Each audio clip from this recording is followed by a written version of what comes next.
Semaine 9. Intégration d'une nouvelle employée dans un service municipal. Bienvenue dans l'équipe, Nadia. Avant de commencer à traiter les dossiers, il faut que je t'explique certaines règles importantes. Merci, Isabelle. Oui, je préfère bien comprendre le fonctionnement avant de commencer. D'abord, tous les documents doivent être enregistrés dans le système officiel. On doit utiliser la plateforme interne pour chaque dossier, même pour les notes temporaires. Même si ce sont seulement des brouillons? Oui, selon la politique de gestion documentaire, toute information liée à un dossier municipal doit être conservée dans le système.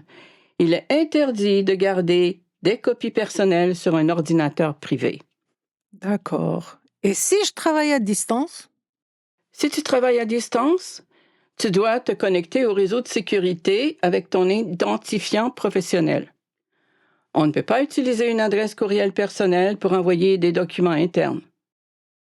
Je comprends. Est-ce qu'il y a des règles particulières pour les documents papier? Oui, il faut conserver les documents confidentiels dans l'armoire verrouillée. Si un dossier contient des informations sensibles, on doit limiter l'accès aux personnes autorisées. Et pour le partage d'informations entre collègues? On peut partager l'information, mais seulement si cela est nécessaire au traitement du dossier. Selon les règles de confidentialité, on ne doit pas transmettre des données personnelles sans justification professionnelle. Très bien. Et si je ne suis pas certaine qu'un document peut être partagé? Dans ce cas, il faut me consulter avant d'envoyer quoi que ce soit.